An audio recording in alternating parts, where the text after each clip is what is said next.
algum tempo deparei-me num jornal com o título "Morre-se muito nos hospitais". Mas de que é que estava à espera quem tal escreveu? Organizados por agências funerárias que tendem a copiar o modelo americano, os enterros deixaram de ter carga emocional. Tanto as empresas quanto as famílias querem que tudo se passe com rapidez. Uma vez que as sociedades não desejam encarar o facto de sermos mortais, a contemplação do morto é reduzida ao mínimo.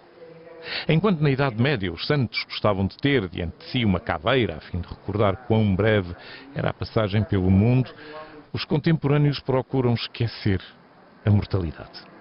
Daí a dessacralização dos enterros. O que se passa nas capelas mortuárias das igrejas parece cada vez mais com um garden party. Por outro lado, enterrado o morto, ninguém visita o túmulo. A ida aos cemitérios a 2 de novembro, dia dos fiéis defuntos, está praticamente limitada às classes rurais. Maria Filomena Mónica, nesta sua última reflexão sobre a vida, falamos da morte, num trabalho para a Fundação Manuel dos Santos. Assim, numa síntese assim, um bocado brutal, o que eu li foi que esta coisa da morte é uma grande maçada para as pessoas. É um transtorno terrível. Para os vivos. Para os vivos. Para os vivos e para os que morrem. E nós nesta nossa fase de vida, habituámos-nos a conseguir controlar a maior parte dos transtornos. Menos este. Era mais fácil há 400 ou 500 anos encarar-se a morte como uma coisa natural, porque morria muito mais gente. Morria-se muito mais novo. E havia muito mais crentes. Em princípio, isto não acontece sempre, mas em princípio as pessoas são religiosas, acham que se passa deste vale de lágrimas, que é a terra, para o paraíso. E em princípio também esta passagem seria qualquer coisa de positivo, iríamos viver entre os anjinhos e o Deus que nos criou. Por um lado, as sociedades europeias estão totalmente secularizadas. Mesmo os católicos, não sei se acreditam no céu e no inferno, penso que a maior parte não acreditam, acham que são metáforas, e a maior parte certamente tem tanto medo de morrer quanto eu, que não sou crente, se alguma coisa sou agnóstica. Eu digo que sou ateia porque acho que é mais forte, mas não, rigorosamente sou agnóstica. A frase Deus existe e a frase Deus não existe têm logicamente o mesmo estatuto, o mesmo valor. A morte foi sendo adiada pelos sucessivos progressos da medicina, o que é uma coisa boa, e até certo ponto deu-nos muito melhor qualidade de vida até mais tarde, mas há um espectro no fim da vida que é terrível, que os avanços da medicina foram tais que é possível manter um corpo que já não viveria, mesmo ligado a máquinas convencionais, em vida 10 ou mais anos, em estado totalmente vegetativo. E o próprio termo morte, e isso eu descobri quando estava a ler a bibliografia para este livro, foi mudando a definição de morte. Antes era muito fácil das sociedades tradicionais, ou até ainda há 10, 20 anos, se me perguntasse este senhor está morto, eu ia buscar um espelho e via se ele estava a respirar ou não estava a respirar. Depois definiu-se a morte como morte cardíaca. O coração, supondo que o coração é o órgão-rei, deixava de funcionar e aquela pessoa estava morta. Depois passou-se a uma definição que é a morte cerebral. Eu não sou especialista nem médica, portanto, o que eu penso que a morte cerebral significa, num ecrã, é uma linha que deixa de andar e que passa a ser uma linha completamente igual. Sem acidentes. Sim. Isto tem a vantagem, a definição da morte como morte cerebral, tem a vantagem e também o risco de se poder tirar órgãos mais depressa para doação de órgãos desse cadáver, que é então considerado cadáver. Prolongar a vida de outras pessoas. Podem prolongar a vida de outras pessoas, exatamente. Há aqueles casos, claro, que destroem qualquer teoria. Por exemplo, aquele senhor que aqui descreve, que estava organicamente muito limitado, praticamente morto, e é o advérbio que estraga tudo, claro, praticamente morto, não estava morto, ouviu dizer que queriam descontinuar a sua vida, conseguiu comunicar com o seu advogado a dizer, não senhor, eu quero continuar vivo, e interrompe esse processo. É um caso muito interessante. O que preocupa é a delegação desse poder. O que me importa dizer neste livro e aquilo que eu defendo é que o indivíduo tem direito a decidir. Não compete nem aos médicos, nem aos sacerdotes, nem aos juristas decidir quando é que o indivíduo pode ser desligado de uma máquina. É o caso desse, é um inglês. E quase sempre esse problema põe-se quando os familiares ou a pessoa estiver consciente, é desligada da máquina para morrer.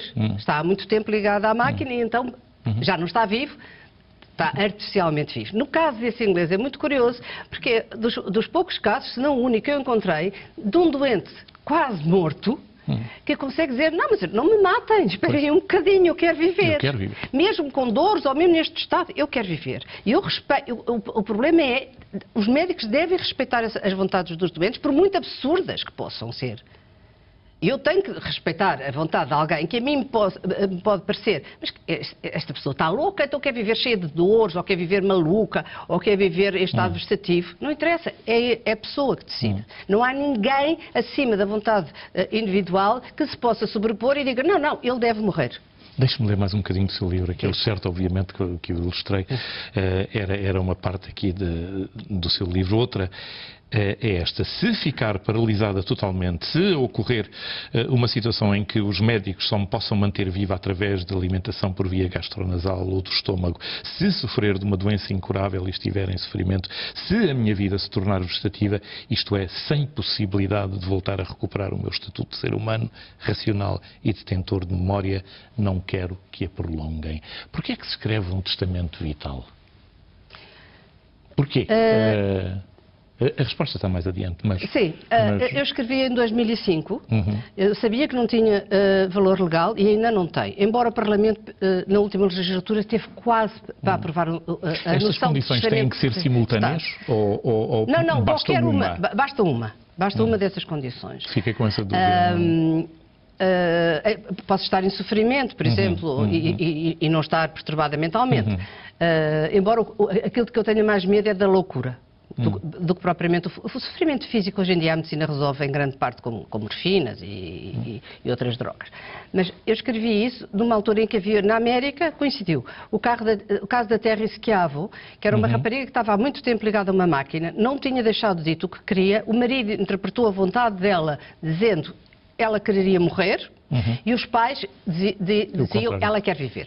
E o caso foi para o tribunal. E durou muito tempo e foi muito polémico. E coincidiu também com a doença da minha mãe, que acabou por morrer. Ela esteve 11 anos com Alzheimer, portanto eu escrevi isso em 2005. Já a minha mãe tinha 10 anos de Alzheimer. O Alzheimer tem uma componente hereditária. E eu pensei, eu não quero deixar aos meus filhos ou ao meu marido a decisão dolorosa de saber o que é que eu teria querido. Eu quero lhes dizer, se acontecer isto, é por isso que eu especifico tantos casos, nesta altura eu quero morrer, dadas estas circunstâncias. O testamento vital tem que ser revalidado. Eu escrevi isso em 2005, nós estamos em 2011, pode ser até que me perguntem, mas afinal, tu estás convencida que estás ótima? Não, estás completamente louca, tu estás maluquinha. E eu digo, será que eu quero morrer ou não? Posso dizer, pode sempre voltar atrás. É por isso que isso não é um problema. O escrever o testamento, eu posso dizer, não, afinal quero viver. Não é uma coisa irremediável. A resposta que a Maria Filomena Mónica dá, eu encontrei mais adiante, 4 ou 5 páginas depois. Além da perspectiva do aniquilamento me atemorizar, o facto de não conseguir marcar o dia da ocorrência angustia-me. Isso é brincar. Não é a brincar, senão a senhora não tinha escrito isto. Não, é semi-a-brincar. Eu sou uma ansiosa crónica. Planeio tudo, vejo tudo a negro e tenho de chegar atrasado, saio de casa com 1 hora de antecedência, como hoje, faz parte do meu temperamento. E uma das coisas que eu acho que me sossegava era dizer, pronto, tens mais 3 anos, 2 meses e 4 dias de vida. Eu comprava uma agenda, supondo que havia agendas para daqui a 3 anos, e dizia lá, no dia terça-feira, morrer. Assim como eu escrevo, eu faço muito poucas coisas, assim como eu escrevo lavar a cabeça, ou almoçar, não me vais esquecer de almoçar, está a ver as coisas que eu escrevo na minha agenda. Morrer tem um estatuto um bocadinho superior a dizer almoçar, ou lavar a cabeça. Mas gostaria de saber em que dia. Isso não é possível. Mas o que é possível é que as pessoas, enquanto estão lúcidas, que é o meu as caso, condições. escolham as condições e digam aos seus descendentes e às pessoas que lhes estão não próximas é como é de uma, que querem. esse senhor é a pessoa para ver a dimensão desta minha dúvida. Não é de uma arrogância cósmica. A pessoa ter chegado a esta fase do desenvolvimento humano, como sociedade, não é? E nós queremos, de facto, prever tudo, com essa obsessão que demonstra aí. Queremos tudo programado e seguro e confortável. E, portanto, estabelecemos também... Isso é verdade, que as sociedades modernas já não... Parece que não são capazes de absorver o sofrimento, mesmo o sofrimento psíquico. Mesmo o sofrimento Por exemplo, psíquico. eu tenho muitas Então não é um grande discussões... risco para nós isso? Não É um risco, exato. Discussões, a proposta da psicanálise, por exemplo, há uma espécie de encarar o sofrimento psíquico como uma patologia. Se eu chorar e estiver muito triste no dia em que a minha mãe morrer, é normal. Claro que é. Mas para um psiquiatra, pode dizer, não está a sofrer demais, já está a sofrer há 12 dias e 13 minutos. Portanto, faz favor de tomar estes sedativos, estes calmantes e estes ansiolíticos. A sociedade moderna, por causa da ideia do progresso, que é uma ideia já do século XIX, ou seja, que o género humano iria sempre a melhor, em algumas coisas foi, por exemplo, na tecnologia, mas a natureza humana não evoluiu assim tanto.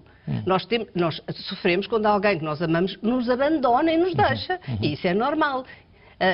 Encher-nos de pastilhas, podemos recorrer a isso. O elemento que eu vejo que pode atemorizar alguém não tão racional como a Maria Eu não sou muito racional, tento ser. Filomena Mónica, é a irreversibilidade de uma decisão destas. E nós ainda, se calhar é uma defesa do nosso organismo, nós ainda não nos capacitamos que esse é um passo irreversível. Há histórias lindíssimas aqui. Aquele casal que ainda por cima morava ali ao pé de Monsanto, onde eu moro, e eu imaginei logo a passearem pelo bosque nos últimos anos de vida, e ele decide, porque a mulher tinha tido Alzheimer ou demência, não é? E ele decide de facto pôr fim à vida dos dois.